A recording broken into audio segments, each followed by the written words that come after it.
आज आप लोगों को एक्सरसाइज 3.1 का 7वां क्वेश्चन हम बता रहे हैं। पढ़िए। 75 सेंटीमीटर लंबाई वाले एक दोलायमान दोलक का एक सिरा एक सिरे से दूसरे सिरे तक दोलन करने में जो कोण बनता है उसका माप रेडियन में ज्ञात कीजिए, जबकि उसके नोक द्वारा बनाए गए चाप की लंबाई निम्नलिखित है। 3 क्वेश्चन है और तीनों एक जैसे हैं। एक मैं बता रहा हूं, इसको समझिए, इसकी भाषा क्या है, ये दोलक क्या होता है। जैसे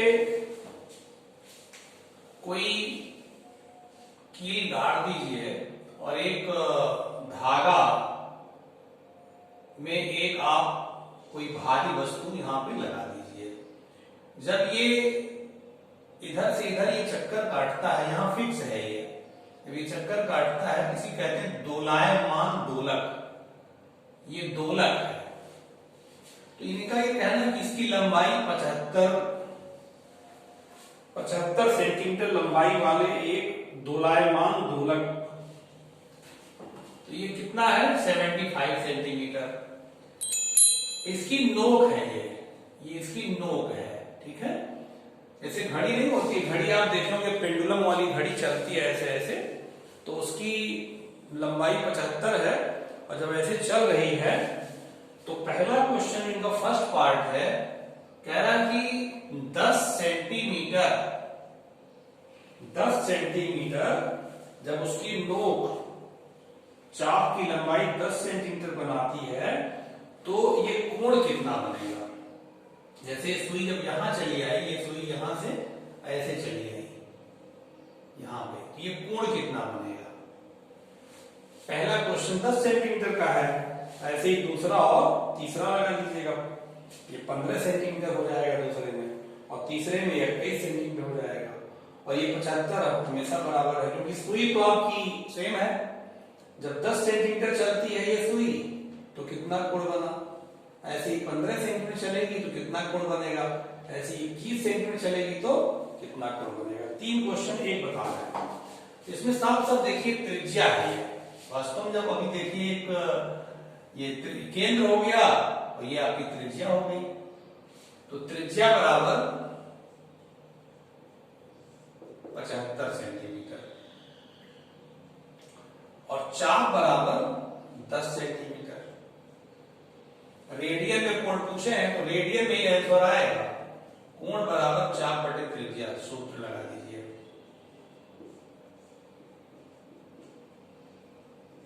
तो चाप है 10 और त्रिज्या है 75, तो काट दीजिए 5 दूना और 5 15 2/15 रेडियन। बस रेडियन में उत्तर पूछ, रेडियन में आंसर आता है इसका।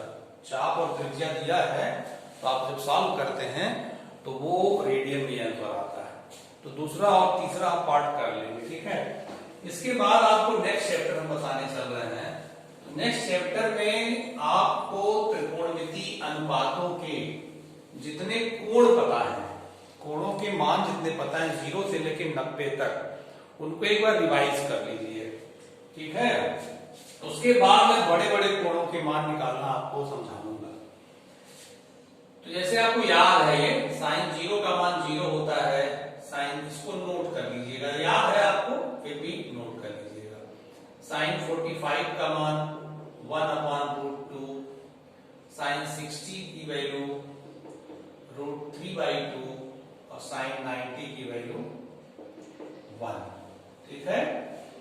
इसका उल्टा करेंगे, कोशेक 0 की वैल्यू इनफाइनाइट, कोशेक 30 की वैल्यू 2, कोशेक 45 की वैल्यू √2, कोशेक 60 की वैल्यू 2/√3 और कोशेक 90 की वैल्यू 1, ठीक है। इसको याद आप कर लीजिएगा, याद पहले से था, थोड़ा मान लीजिए भूल गया और याद कर लीजिएगा। अब देखिए कॉस का, cos 0 की वैल्यू 1, cos 30 की वैल्यू √3/2, cos 45 की वैल्यू 1/√2, cos 60 की वैल्यू 1/2 cos 90 की वैल्यू 0। उल्टा कर लेंगे, sec 0 की वैल्यू 1, sec 30 की वैल्यू 2/1 कर दी 3, sec 45 की वैल्यू √2, sec 60 की वैल्यू 2 और sec 90 की वैल्यू इनफाइनाइट। ठीक है, ये आप एक बार रिवाइज कर लीजिए, क्लियर कट याद रहे, क्योंकि हमको इसके आगे बताना है। इसके आगे बताना तभी संभव होगा जब आपको ये सारे मान अच्छे से एकदम क्लियर कट याद रहेंगे। tan 0 की वैल्यू 0, tan 30 की वैल्यू 1/√3, tan 45 की वैल्यू 1, tan 60 की वैल्यू √3 और tan 90 की वैल्यू इनफाइनाइट। cot 0 की वैल्यू इनफाइनाइट, cot 30 की वैल्यू √3, cot 45 की वैल्यू 1, cot 60 की वैल्यू 1/√3, cot 90 की वैल्यू 0। ठीक है, तो ये मेरे ख्याल से आपको याद है, एक बार कॉपी पे दोबारा लिख लीजिएगा। इसके बाद में बड़े कोणों के मान बताने चल रहा हूं। बड़े कोण माने 90 से बड़े, 120, 150, फिर 210, फिर ऐसे ऐसे बहुत से बड़े बड़े कोण का मान ज्ञात कर सकते हैं आप चतुर्थांश की सहायता से। ठीक है, तो वो थोड़ा समझिए आप उसको कैसे ज्ञात किया जाएगा, इसको नोट भी करिएगा बाद में, अभी पहले समझ लिया। देखिए ये प्रथम चतुर्थांश है, फर्स्ट क्वाड्रेंट। चतुर्थांश हिंदी में कहते हैं, इसकी इंग्लिश होती है क्वाड्रेंट। Quadrant, first quadrant. ये क्या है? सेकंड। ये थर्ड क्वाड्रेंट और ये फोर्थ चतुर्थांश। ठीक है, इसमें जो कोण होते हैं 0 और 90 के बीच वाले कोण होते हैं, 0 से ज्यादा 90 से कम, तो इसको लिखते हैं 90 माइनस थीटा। 90 से कम का मतलब 90 माइनस थीटा। थीटा का मान एक अंश भी लेंगे तो 89 डिग्री, दो अंश लेंगे 88 डिग्री, मतलब 90 से कम जो एंगल होगा वो प्रथम चतुर्थांश में स्थित होगा। 90 से कम और 0 से ज्यादा। 90 से ज्यादा जब आप लेंगे मतलब 90 प्लस थीटा, और 180 से कम, 180 से कम, तो वो किसमें पड़ेगा? द्वितीय चतुर्थांश में, सेकंड चतुर्थांश में। और तीसरे में जब जाएंगे तो 180 से ज्यादा या 270 से कम। ये 270 की लाइन है। और चौथे चतुर्थांश में जाएंगे 270 से ज्यादा और 360 से कम। 270 से ज्यादा या 360 से कम। ठीक है, तो ये कोणों का मामला हो गया। कोई कहे 210 अंश किसमें पड़ेगा, तो देखिए 210 180 से ज्यादा है, तीसरे में पड़ेगा। कोई कहे 315 किसमें पड़ेगा, तो 270 से ज्यादा है, चौथे में पड़ेगा। ऐसे आप देख करके बता देंगे। कोई कोण पूछता है बड़े बड़े कोण, तो आप बता सकते हैं किस चतुर्थांश में पड़ेगा। अब ये मैं बताने जा रहा हूं कि किस चतुर्थांश में कोण पड़ेगा और उसका चिन्ह क्या होगा। तो देखिए ये 3 अक्षर, 4 अक्षर आप बता रहे हैं, 4 अक्षर A S T C. A S T C. A का मतलब होता है ऑल पॉजिटिव, ऑल पॉजिटिव, सभी धनात्मक, सभी धनात्मक। इसको नोट करना है बाद में, अभी पहले समझिए। यस का मतलब साइन व कोसेक पॉजिटिव, धनात्मक, शेष सभी ऋणात्मक। साइन कोसेक धनात्मक, शेष सभी ऋणात्मक। सी का मतलब देखिए तीसरा क्या बता रहा है, T, A S T C, T. तीसरा क्या है? टी। टी का मतलब टैन व काट धनात्मक, शेष सभी ऋणात्मक। ठीक है, अब सी का मतलब कास और सेक धनात्मक, कास व सेक धनात्मक, शेष सभी ऋणात्मक। अब इसका मतलब समझा रहे हैं, ध्यान दीजिएगा। देखिए, अब आपसे कोई कहे कि tan 400 अंश का चिन्ह क्या होगा। पहले मैं आपको आज चिन्ह पता करना बता रहा हूं, आज आपको मैं चिन्ह बताऊंगा, कल के क्लास में आपको मान निकालना बताएंगे, ठीक है। आज आप चिन्ह निकालना सही सही समझ जाएंगे। जैसे कोई पूछे tan 400 अंश का चिन्ह क्या होगा, ठीक। अब आपको देखना ये होगा 400 अंश किस चतुर्थांश में पड़ेगा। तो एक चक्कर में 360 होता है, यहां से अगर कोण बनाना कोई शुरू करे तो पूरा एक चक्कर लगा लेगा 360, और 400 अंश है ना, तो 360 से और आगे जाएगा, और आगे जाएगा तो प्रथम चतुर्थांश में पड़ेगा। और प्रथम चतुर्थांश में क्या कहा गया है, सभी धनात्मक, तो इसका मान धन होगा। जो भी मान होगा ये मान कल बताएंगे हम निकालना। आज आप ये जानिए कि इसका मान धन होगा कि ऋण होगा। तो 400 अंश प्रथम चतुर्थांश में पड़ेगा, और प्रथम चतुर्थांश आप देखेंगे उसमें सभी धनात्मक माने साइन, कोसेक, कास, सेक, टैन, कॉट, ये 6 त्रिकोणमितीय अनुपात होते हैं। इन 6 के जो मान होंगे 400 अंश के, वो धनात्मक होंगे।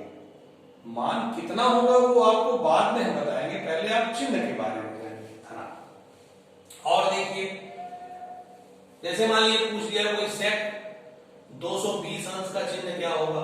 अब देखिए 220 किसमें पड़ेगा, 180 से ज्यादा है और 270 से कम है, इसमें पड़ेगा। 220 देखिए 180 से ज्यादा है और 270 से कम है, इसमें पड़ेगा। और ये तृतीय चतुर्थांश है, और तृतीय में क्या होता है, टैन और काट धनात्मक, शेष सभी ऋणात्मक। तो ये टैन और काट नहीं है, टैन और काट रहता तब तो धन होता, लेकिन सेक है, इसका मान क्या, इसका चिन्ह क्या होगा, ऋण। सेक 220 का चिन्ह ऋण होगा, ठीक है। ऐसे बात है। मान लीजिए कोई पूछा, और एग्जाम्पल बता रहा है आपको, कोशेक 300 अंश। अब देखिए 300 अंश किसमें पड़ेगा, 270 से ज्यादा है और 360 से कम है, तो चौथे में पड़ेगा 300 अंश। और चौथे में सी होता है, सी माने कास और सेक धनात्मक, शेष सभी ऋणात्मक। तो ये कास और सेक नहीं है, कोशेक है, तो ये ऋणात्मक होगा, ठीक है। और एग्जाम्पल लीजिए, मान लीजिए कोई पूछ लिया tan 120 अंश का चिन्ह बताइए। अब 120 अंश पड़ेगा 90 से ज्यादा है और 180 से कम है, सेकंड में पड़ेगा। और सेकंड में क्या होता है, साइन और कोशेक धनात्मक, शेष सभी ऋणात्मक। तो साइन और कोशेक नहीं है, tan है, ऋण होगा, ठीक है। ऐसे बहुत से आप एग्जाम्पल देखिए। मान लीजिए पूछा गया साइन 290 अंश। अब देखिए 290 किसमें पड़ेगा, चौथे में। 270 से ज्यादा, 360 से कम, चौथे में पड़ेगा। और चौथे में सी का मतलब कास और सेक धनात्मक, शेष सभी ऋणात्मक। तो कास और सेक नहीं है, ये तो साइन है, ये ऋण होगा। बात समझ में आई। ऐसे कितना भी बड़ा कोई कोण ले ले, देखिए कितना ही बड़ा कोई कोण ले, tan मान लीजिए ले लिया गया 1150 अंश, ठीक है। अब देखिए 1150 अंश tan। सबसे पहला काम ये देखना कि किस चतुर्थांश में ये कोण पड़ेगा। देखिए एक चक्कर में 360 अंश, फिर 2 चक्कर में 720 अंश, तीसरे चक्कर में 1080, 1080 3 चक्कर लगाने के बाद हो गया। अब 1080 में कितना जोड़ेंगे, 1150 हो जाएगा। 1080 में 70 जोड़ेंगे, 90 का एक खाना होता है, तो 1080 में 70 जोड़ेंगे तो 1150 हो जाएगा। तो प्रथम नहीं पड़ेगा, क्योंकि 90 तक का है ये जगह ना, तो 70 ही तो आके जुड़ रहा है, तो प्रथम में पड़ेगा। और प्रथम में क्या होता है, आल धनात्मक, ये क्या होगा, धन होगा, ठीक है। तो इस तरह कितने भी बड़े कोण आ जाए, पहला काम ये होगा हमें ये पता करना कि वो कोण किस चतुर्थांश में पड़ रहा है। चतुर्थांश को हम क्लियर कर लेंगे, उसके बाद ASTC आपके पास है। जिस चतुर्थांश में पड़ रहा है उसका अक्षर देख करके आप बता देंगे कि उसका मान धन होगा कि ऋण होगा। बात समझ में आ रहा है? तो अब देखिए और भी एग्जाम्पल, केवल चिन्ह आज निकालना आप जानिए। मान लीजिए पूछ लिया गया साइन 390 अंश, तो मैंने बताया कि पहला काम ये होगा, देखिए कि वह कोण किस चतुर्थांश में पड़ रहा है। 390 किसमें पड़ेगा? एक चक्कर में 360 हो गया, और 360 से 30 अंश आगे जाएंगे आप, तो प्रथम में पड़ेंगे। ये प्रथम चतुर्थांश में पड़ेगा, और प्रथम में होता है सभी धनात्मक, धन होगा। ठीक, और एग्जाम्पल चलिए, अब आप बताइए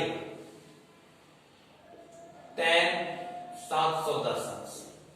ठीक, देखिए पहले देखिए किस चतुर्थांश में पड़ेगा।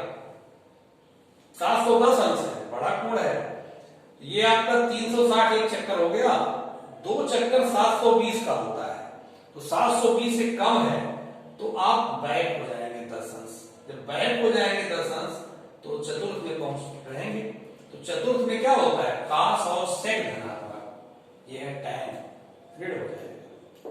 ठीक है, तो इस प्रकार से आप मेरे ख्याल से समझ चुके हैं आप। ठीक है, और एक आप देखिए साइन, मान लीजिए दिया है 225 अंश। 225 अंश किसमें पड़ेगा? 180 से ज्यादा है, 270 से कम है, तीसरे में पड़ेगा। और तीसरे में tan और काट धन होता है, शेष सभी ऋण होता है, ऋण हो जाएगा। ठीक है, तो ये चिन्ह निकालना आप समझ गए हैं। अब हम कल इसके मान, जैसे साइन 225 अंश का चिन्ह भर बता पाए ना, मान तो अभी बताया नहीं आप, तो मान निकालना मैं आपको कल समझाऊंगा, क्योंकि आज बताऊंगा तो थोड़ा जल्दी हो जाएगा, समझ में नहीं आएगा। तो एक चीज आज समझ लीजिए, तो कुछ सूत्र भी आज आप नोट कर लीजिए। जैसे देखिए साइन में अगर माइनस होता है तो ये माइनस बाहर आ जाता है। साइन माइनस थीटा बराबर माइनस साइन थीटा। कास में माइनस बाहर नहीं आता, जैसे कास माइनस थीटा है तो ये माइनस बाहर नहीं आएगा, प्लस कास थीटा ही हो जाएगा। और tan में माइनस अगर थीटा है तो बाहर आ जाएगा। तो इसका मतलब साइन और tan में माइनस अगर अंदर है तो बाहर आ जाएगा, कास में माइनस अंदर है तो बाहर नहीं आएगा। यही बात इसके उल्टे के लिए लागू होगी। उल्टे मतलब साइन का उल्टा क्या होता है? कोसेक। कोसेक माइनस थीटा है तो भी हो जाएगा माइनस कोसेक थीटा। और कास का उल्टा सेक। सेक में माइनस थीटा है तो बाहर नहीं आएगा। जो व्यवहार कास वही व्यवहार सेक भी कर रहा है। ठीक है, और tan का उल्टा काट। काट में माइनस बाहर आ जाएगा। ठीक है, तो इसका ये मतलब, वो ऐसे कहीं लिखा है, मान लीजिए कोई पूछे आपसे साइन माइनस 30 का मान, तो पहले माइनस बाहर कर लीजिए। देखिए इस सूत्र से माइनस बाहर हो गया, इसकी वैल्यू क्या होगी? -1/2। कोई पूछा कास माइनस 60 की वैल्यू बताइए, तो कास माइनस थीटा बराबर कास थीटा, तो पहले आप ये माइनस हटा दीजिए। कास में माइनस डाइजेस्ट हो जाता है, कास में माइनस डाइजेस्ट हो जाता है मतलब अंदर ही रह जाता है, तो कास 60 हो जाएगी, इसकी वैल्यू 1/2। कोई पूछा मान लीजिए tan -30 का मान, तो tan में माइनस क्या होता है? बाहर आ जाता है, माइनस tan 30, तो क्या कितना हो जाएगा? -1/3। ठीक है, तो ये समझ में आपके आ रहा है। तो जैसे मान लीजिए और भी कुछ बताएं, जैसे साइन -225 अंश का मान पूछा गया। ठीक है, मान नहीं बता, अभी चिन्ह बता रहे हैं। देखिए खाली 225 बड़ा कोण हो गया तो चिन्ह नहीं, खाली आप जानिए। साइन -225 इस नियम से साइन माइनस थीटा बराबर माइनस साइन थीटा, कितना हो जाएगा? माइनस साइन 225 अंश। साइन में माइनस बाहर आ जाता है, देख लीजिए यहां पे बाहर आ गया। अब आप देखिए 225 किसमें पड़ेगा? 225 तीसरे में पड़ेगा, और तीसरे में क्या होता है? tan और cot धनात्मक, मिटा दिए हैं, लिखे थे t माने tan और cot धनात्मक, बाकी सभी ऋणात्मक। तो tan और cot धनात्मक होगा, बाकी ऋणात्मक होगा। ये ऋण तो पहले से है ना, अब इसका जो चिन्ह होगा, इसका खाली वो क्या होगा, ऋण। तो ऋण ऋण क्या हो जाएगा, धन। अब जो मान होगा वो कल आपको मिलेगा, कैसे मान निकाला जाता है, ठीक है। तो इसको अच्छे से आप कॉपी पे अपने नोट कर लीजिएगा, और इसी के आगे अगले वीडियो आपको मिलेगा। तो ये अच्छे से समझे रहेंगे, इसको आप दोहरा लेंगे, तब अगले वीडियो को अच्छे से समझ में आएगा, ठीक है। और कोई प्रॉब्लम नहीं होने पाएगी, ये मैं पक्का बता रहा हूं। बस ध्यान से आप अच्छे से बैठकर शांति से पढ़ेंगे, ठीक है। अब आपको नेक्स्ट वीडियो में मिलते हैं, ओके बेटा।